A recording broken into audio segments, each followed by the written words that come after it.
Halo semua, kelompok 13 kali ini akan membahas aplikasi teori graf dalam menganalisis struktur organisasi. Kami beranggotakan Anggi, Gary, dan Marsai. Apa sih graf itu?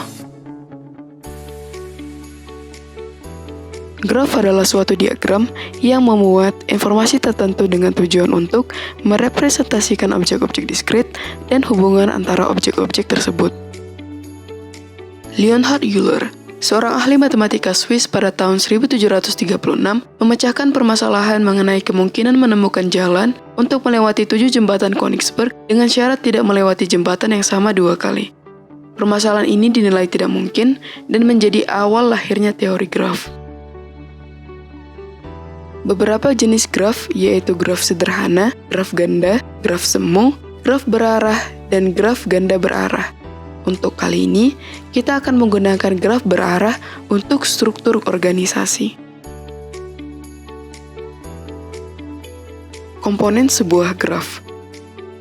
Dua simpul yang dihubungkan dengan sisi merupakan beberapa komponen sederhana yang dimiliki oleh sebuah graf. Dalam mempelajari graf, kita akan menemukan beberapa terminologi yang lain, seperti simpul, derajat, ketetanggaan, persisian, terhubung, dan berbagai terminologi lainnya. Matriks ketetanggaan merupakan salah satu matriks yang diperoleh dari merepresentasikan suatu graf dengan cara melihat hubungan antar simpul yang ada pada suatu graf tersebut. Selanjutnya adalah graf pohon. Graf pohon dalam definisi adalah graf terhubung yang tidak memiliki sisi ganda dan tidak memuat sirkuit. Misalkan terdapat sebuah graf dengan 6 simpul dan 5 sisi. Graf tersebut diidentifikasi sebagai pohon sebab tidak terdapat sisi berganda, tidak terdapat sirkuit, dan terhubung. Misalkan G adalah graf tak berarah sederhana dan jumlah simpulnya N, maka semua pernyataan di bawah ini adalah ekuivalen. Jenis-jenis pohon. Pohon merentang dari graf terhubung adalah upagraf atau subgraf merentang berupa pohon yang diperoleh dengan memutuskan sirkuit di dalam graf. Aplikasi dari pohon melentang adalah rute pesan pada jaringan komputer dan rute minimum yang menghubungkan satu kota dengan kota yang lain. Pohon berakar merupakan pohon yang satu buah simpulnya diperlakukan sebagai akar dan sisi-sisinya diberi arah sehingga menjadi graf berarah. Pohon Enery merupakan pohon berakar yang setiap simpul cabangnya mempunyai paling banyak N buah anak.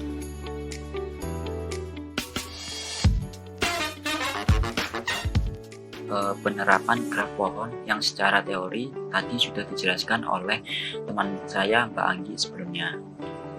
Nah, di sini kami menggunakan contoh struktur organisasi BPS sebagai contoh graf pohon kami. Nah, seperti pada layar,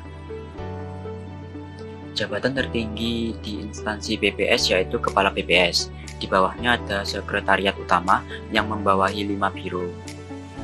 Sejajar dengan Sekretariat Utama terdapat Polstat STIS kampus kita dan Pusat Pendidikan Pelatihan.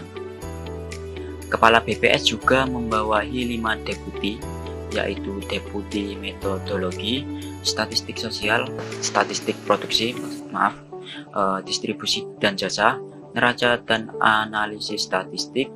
Nah, setiap deputi tadi membawahi 3 direktoratnya masing-masing. Setelah itu, di samping deputi terdapat Inspektorat Utama yang membawahi 3 bagiannya, dan Kepala BPS juga membawahi instansi vertikal yang terdapat di bagian paling bawah pada layar.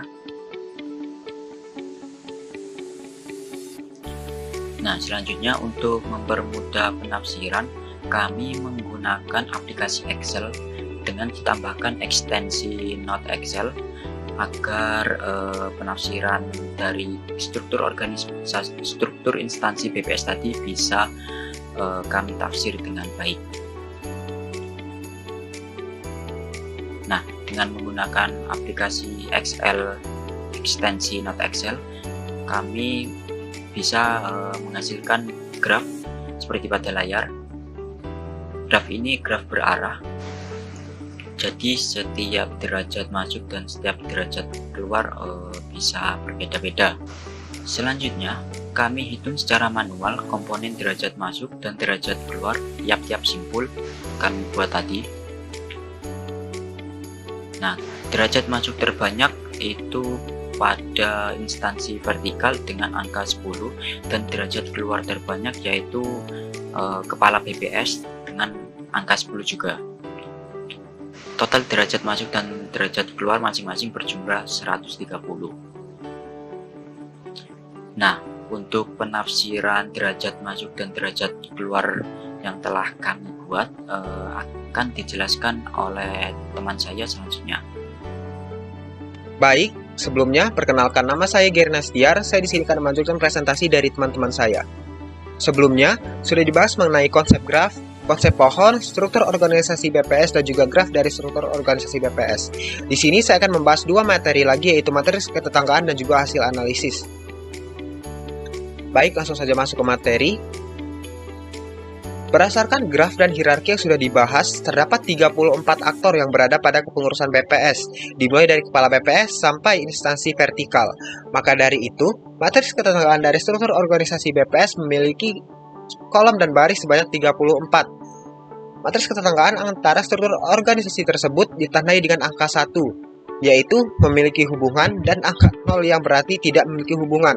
Berikut matris ketetanggaan dari graf struktur organisasi BPS yang dilambangkan dengan alfabet. Di sini, angka 0 menggambarkan bahwa tidak ada hubungan antara instansi atau struktur organisasi bagian tersebut, dan angka 1 menggambarkan terdapat hubungan antara bagian dari organisasi tersebut. Di sini sudah dijelaskan mengenai alfabet dan juga struktur organisasi yang diwakilkan oleh alfabet tersebut. Dimisalkan A yaitu kepala dan B sekretariat utama. A memiliki hubungan dengan sekretariat utama dan ditandai dengan angka 1, dan juga A tidak memiliki hubungan dengan A sendiri karena tidak adanya sisi gelang. Baik, saya rasa cukup dengan struktur organisasi materi ketetanggaan graf. Maka dari itu lanjut ke materi selanjutnya, yaitu hasil analisis. Hasil analisis diantaranya ialah yang pertama, identifikasi komponen graf. Dari identifikasi komponen graf terdapat 130 sisi tunggal. Hal ini dapat diartikan bahwa terdapat 130 hubungan yang terjadi pada struktur organisasi Badan Pusat Statistik. Selain itu, tidak ditemukannya sisi gelang mengartikan bahwa tidak ada hubungan dari aktor ke aktor itu sendiri, atau hukum komando ke diri sendiri tidak berlaku pada struktur organisasi. Kemudian, tipe graf pada struktur organisasi BPS ialah tipe graf berarah. Selanjutnya, terdapat 34 aktor pada struktur organisasi BPS yang dilambangkan oleh simpul tadi. Kemudian, pimpinan dalam struktur organisasi BPS adalah kepala BPS dengan in degree sebanyak 0. Dari perhitungan in degree dan out degree, dapat teridentifikasi dengan jelas bahwa kepala BPS memegang garis komando teratas. Hal ini mengartikan bahwa posisi kepala BPS sebagai pemimpin pada struktur organisasi BPS dengan tidak adanya yang memberi komando atau tidak ada yang memerintah dengan in degree sebanyak 0. Kemudian, terdapat 130 hubungan pada struktur organisasi BPS yang dilambangkan dengan sisi-sisi tadi. Kemudian, pengemban tugas terbanyak adalah instansi vertikal dengan in degree sebanyak 0. Terlihat juga bahwa pengemban tugas yang paling banyak ialah instansi vertikal dengan jumlah in degree yang paling banyak daripada aktor lain, yaitu in degree sebanyak 10. Nilai ini menunjukkan bahwa banyaknya sisi yang terhubung ke instansi vertikal sebagai simpul akhir, sehingga dapat diambil kesimpulan bahwa instansi vertikal ini mendapat instruksi yang paling banyak dari aktor lainnya. Kemudian yang terakhir, komando terbanyak adalah kepala BPS dengan out degree sebanyak 10, diikuti dengan deputi bagian dengan out degree sebanyak 9. Kemudian terlihat pula aktor yang memiliki komando terbanyak ialah kepala BPS dengan nilai out degree sebanyak 10, diikuti dengan barisan deputi dengan out degree sebanyak 9. Hal ini dapat disimpulkan bahwa bagian-bagian tersebut memiliki peran yang cukup penting dalam organisasi karena memiliki hubungan yang paling banyak dengan aktor lainnya. Deputi-deputi yang memiliki out di garis baris 9 tersebut diantaranya ialah Deputi Bidang Metodologi dan Informasi Statistik, Deputi Bidang Statistik Sosial, Deputi Bidang Statistik Produksi, Deputi Bidang Statistik Distribusi dan Jasa, kemudian Deputi Bidang Neraca dan Analisis Statistik, dan juga Inspektorat Utama. Baik, saya rasa cukup presentasi dari kelompok kami. Saya harap ilmu ini bermanfaat bagi kita semua. Semoga kita diberi kesehatan dan juga dilindungi dari virus COVID-19 yang sedang merebak. Jika ada kesalahan, saya mohon maaf. Kami akhiri. Wassalamualaikum warahmatullahi wabarakatuh.